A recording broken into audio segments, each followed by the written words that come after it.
নমস্কার, আমি আয়েশা, আপনাদের হোস্ট।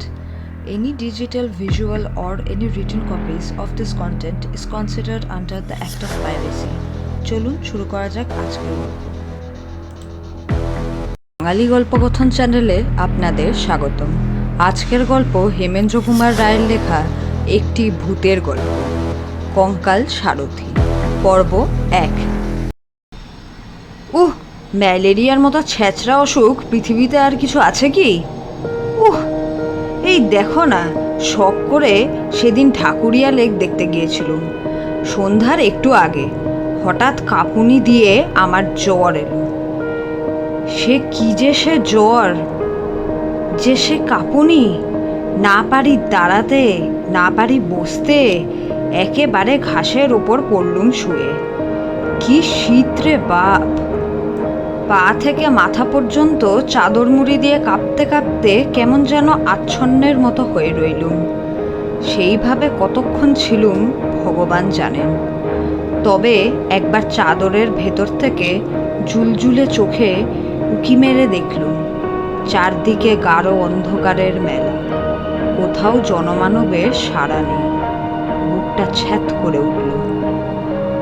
কোথায় বাগবাজারে আমার বাড়ি, আর কোথায় পড়ে আছি আমি, একলা গুন্ডারা গলায় ছুরি বসাতে পারে, সাপে কামড়াতে পারে, বিনা চিকিৎসায় প্রাণখানি ফুরুক করে পালিয়ে যেতে পারে। বাড়ির লোক এতক্ষণে হয়তো ভেবে সাড়া হচ্ছে, আর তো এখানে থাকা চলে না। যেমন করেই হোক আমাকে আজ বাড়ি যেতে হবে। অনেক কষ্টে উঠে দাঁড়ালুম। গায়ের ভিতরে যেন তখনও আগুনের ঝলক ছুটছে। চোখের সামনে দিয়ে যেন রাশি রাশি সর্ষে ফুল নাচতে নাচতে একবার আধা সাগরে ডুবে যাচ্ছে, আর একবার ভেসে ভেসে উঠছে। প্রতিবার পা ফেলি আর মনে হয় এই বুঝি আমি দড়াম করে কপাত ধরণীতল হলাম। তবু থামলুম না। টলতে টলতে এগিয়ে চলেছি মাতালের মতো।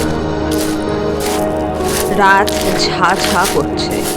সেই রাত্রে আমি প্রথম বুঝতে পারলুম পৃথিবী কত বেশি স্তব্ধ হতে পারে। শহরের হট্টগোলে রাগ হয় বটে, কিন্তু এ স্তব্ধতাও সহ্য করা অসম্ভব। একটা ব্যাঙ, কি একটা ঝিঝি পোকা, কি একটা পাহারাওয়ালা নাক ডাকা পর্যন্ত শোনা যাচ্ছে না।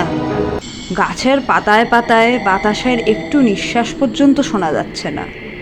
সারি সারি কোম্পানির আলোর থামগুলো নীরবে দাঁড়িয়ে জ্বলন্ত চোখে যেন থমথমে অন্ধকারকে নিরীক্ষণ করছে।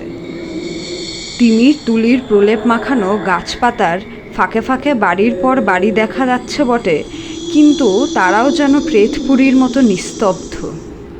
তাদের ভেতর থেকে একটা ঘুম ভাঙা খোকার কান্নার আওয়াজ পর্যন্ত জেগে উঠছে না। কে যেন আজ নিদুটির মন্ত্র পড়ে সমস্ত জগৎকে বোবা করে দিয়েছে। জ্বরের ঘোরে চলছি তো চলছি। এই নিস্তব্ধ পল্লী ছেড়ে শহরের শব্দের রাজ্যে গিয়ে পড়বার জন্য প্রাণ যেন আই ঢাই করতে লাগলো। কিন্তু এ পথ আর শেষ হতে চায় না। এ পথ যেন আজও শেষ হবে না, কালও শেষ হবে না। আমাকে যেন কোনো অভিশপ্ত আত্মার মতো চলতে হবে অনন্তকাল ধরে। এক বেচারি ইহুদির গল্প পড়েছিলাম।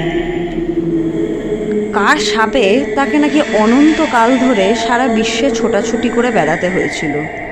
আমারও কি তাই হলো নাকি? মুখটা একবার নাড়া দিয়ে ভাবলুম, দূর ছাই, এসব কি উদ্ভট কথা ভাবছি। জ্বরে আমার মাথা খারাপ হয়ে গেল নাকি?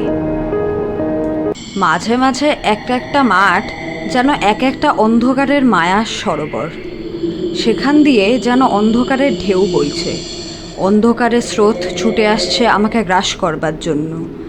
অন্ধকারের তরঙ্গের ভেতরে গাছগুলোকে দেখাচ্ছে বড় বড় দৈত্য দানবের মতো। পথিকের হৃৎপিণ্ড চিড়ে খাওয়ার জন্য তারা ওথ পেতে প্রস্তুত হয়ে আছে।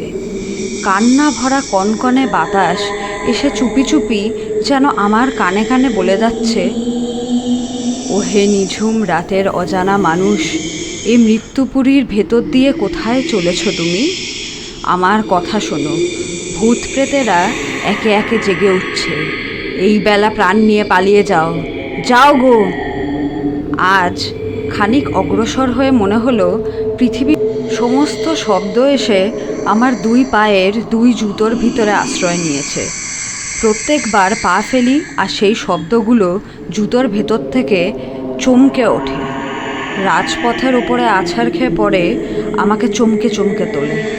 শব্দ শুনতে চাই, নিজের পায়ের শব্দ পাচ্ছি, কিন্তু কেন জানি না সে শব্দ শুনে শুনে আমার মন খুশি হবে কি আরও বেশি নেতিয়ে পড়তে লাগলো। সে যেন রাজপথে ঘুমন্ত কোনো অশরীরী প্রেতাত্মার চিৎকার। আমার পদাঘাতে সে যন্ত্রণায় গর্জে গর্জে উঠছে। আজকের মতন গল্পের গাড়ি এখানেই থামলো। Please do not forget to like, share and subscribing on to Bangali Golpokothon channel. Thanks for tuning in.